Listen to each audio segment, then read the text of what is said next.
సామాజిక బాధ్యత. మనం డబ్బులు ఇచ్చి వాళ్ళకి జీతాలు ఇచ్చి సంఘటితంగా ఒక వ్యవస్థను ఏర్పాటు చేసి సమాజాన్ని బాగు చేయండి, మేమందరం మా పనుల్లో మేము ఉంటాం కాబట్టి మేమందరం పన్నులు కట్టి మీకు ఉద్యోగాలు అప్పగిస్తున్నాము, మీరు మీ ఉద్యోగాలు సవ్యంగా చెయ్యండి అని చెప్పేసి రాజకీయ నాయకుల చేతిలో అధికారం పెడితే వాళ్ళు చేసింది ఏంటో తెలుసా? వాళ్ళ ఆస్తులు పెంచుకోవడం, మన అప్పులు పెంచడం.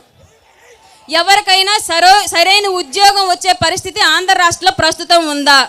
లేదు.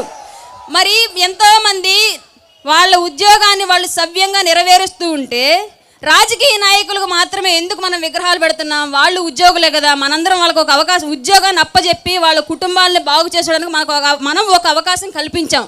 కానీ వాళ్ళు ఏదో వాళ్ళ సొంత డబ్బులతో చేసినట్లుగా ఎందుకు వాళ్ళకి విగ్రహాలు పెట్టి మన వీధుల్లో వాళ్ళ మొహాలను రోజు మనకు రుద్దుతున్నారు? వాళ్ళు ఏమైనా పరమాత్ముల పైనుంచి దిగొచ్చారా? లేదా వాళ్ళ ఆస్తులు ఏమైనా మనకు పెట్టారా?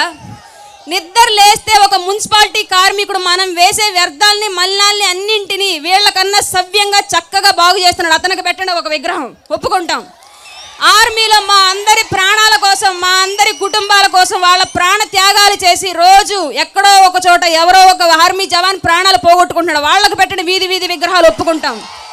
వీళ్ళు ఏం చేశారని వీళ్ళ విగ్రహాలు మనకి అంటే, వీళ్ళు ఒక కుల వ్యవస్థను ఏర్పాటు చేసుకొని వీళ్ళ కుటుంబాలని వ్యాపారవేత్తలుగా రాజకీయంగా అన్ని విధాలుగా ఎదిగి ఒక ఊర్లో ఒక బలమైన సామాజిక వర్గంగా వీళ్ళే ఎదిగి వీళ్ళు మహానాయకులు అని చెప్తే మనంతా ఒప్పుకోవాలా?